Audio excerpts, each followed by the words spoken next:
Bonjour et bienvenue pour ce nouvel épisode. Cette fois nous allons parler de Battle Realms. Battle Realms c'est sorti en 2001, développé par Liquid Entertainment et publié par Ubisoft. C'est l'un des premiers jeux du studio 3D Realms qui maintenant est connu pour cette bouse. Voilà, alors attention, je vais pas dire que c'est eux qui l'ont développé, ils ont sûrement eu la joie de récupérer la licence et de le publier. Malheureusement maintenant ça leur incombe et leur décombe.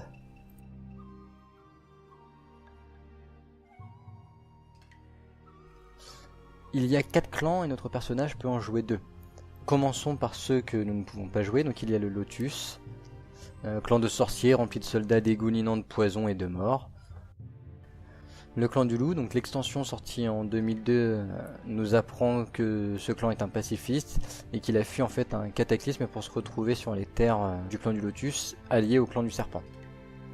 Donc le clan du serpent, c'est l'un des 2 clans que l'on peut jouer. Il est bâti sur les cendres du clan du dragon.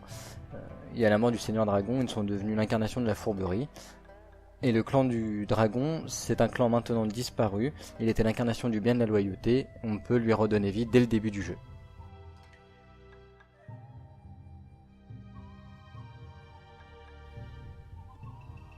Chaque clan possède le même nombre d'unités, au total il y en a 9, dont les paysans, chacune pouvant obtenir jusqu'à 2 pouvoirs particuliers par classe, ce qui fait au total 14 soldats spécialisés sur le champ de bataille. C'est plutôt pas mal. Après, certaines spécialisations sont peu utiles, mais pour donner un ordre d'idée, les archers ont soit des flèches de feu qui du coup les rendent redoutables contre les bâtiments, soit des flèches qui leur permettent, par la méditation, de pouvoir voir une zone où elles se posent.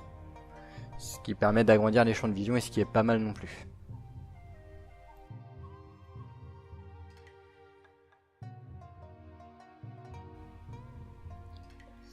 En plus des soldats que l'on peut former, du coup, on trouvera au fur et à mesure des héros. Ils sont en règle générale uniques à chaque clan, sauf un ou 2.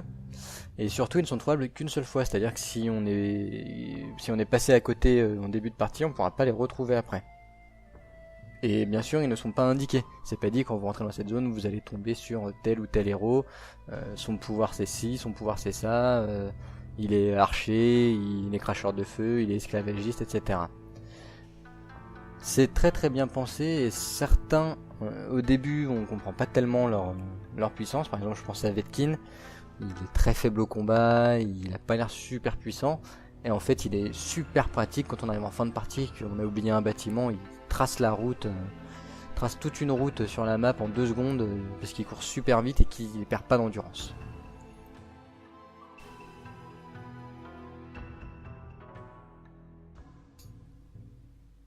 Alors on va être honnête, les missions sont franchement pas très dures, il y en a vraiment une ou 2 qui sont dures. La prise du bassin du cygne par exemple, on a un effectif réduit, on doit tenir une position. Et c'est un effectif en plus qu'on ne choisit pas. On commence la partie, on a 3 archers. Si on voulait pas d'archers, c'est pas de bol, on les a et puis tant pis. Il y a la prise de Serpentholm. Celle-ci elle est dure parce qu'on se retrouve dans une position stratégique toute pourrie.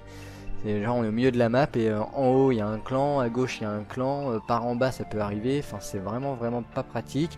Le terrain permet pas de poser des structures très vite ou coller de manière à gagner du temps entre chaque point. Et la mission, on va soit choisir le nécromant, soit choisir le dragon.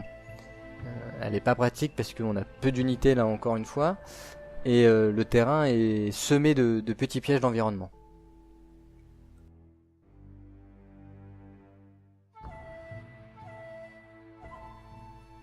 Alors qu'est-ce que j'entends par piège d'environnement ? Dans la partie d'avant par exemple, on a vu que pour aller chercher le dragon, le nécromant, c'était pas pratique à cause de ça. Et en fait, peu de missions l'exploitent, ce qui en soi est un peu dommage, mais il y a des niveaux où sur une colline on va trouver des cailloux qui peuvent rouler. Donc une fois qu'on est en haut des collines et qu'il y a une unité ennemie qui tombe, plutôt que d'envoyer son armée, on peut faire rouler le caillou et écraser 4-5 unités, sachant que ça les tue automatiquement. Donc c'est très bien pensé, c'est juste dommage qu'il n'y en ait pas assez dans tout le jeu.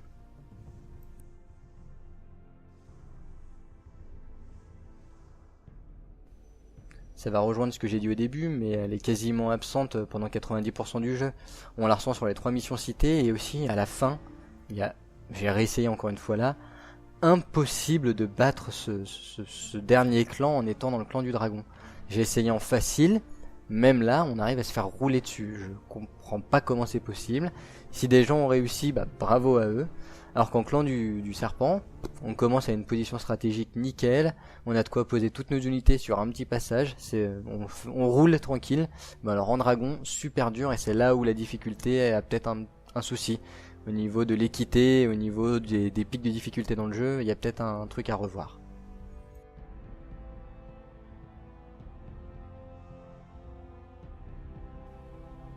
En conclusion, alors c'est sûrement la nostalgie qui parle, c'est un très bon jeu, relativement répétitif du fait du mode de jeu, hein, c'est-à-dire on récolte du riz, de l'eau, on crée des unités, une fois que les unités sont créées, on les envoie à la charpie, et ainsi de suite. Je dirais qu'il y a entre 6 et peut-être 10 heures de possibilités de jeu, sachant que comme certains héros, pour l'avoir, on peut pas avoir pour avoir le héros A, on peut pas avoir le héros B. Si on veut rejouer pour revoir les héros, ça rajoute encore un petit peu de temps de jeu. Pour moi, c'est un jeu qu'il faut avoir. Je l'ai en 3 versions. Je l'ai en version le CD à l'ancienne. J'ai le CD racheté de la Best of édition When Again et Bistoufly commence à déchirer trop. Et la version GOG qui me permet de le lancer sous Windows 7 proprement avec tous les patchs et la donne. Je vous le conseille sérieusement pour le prix.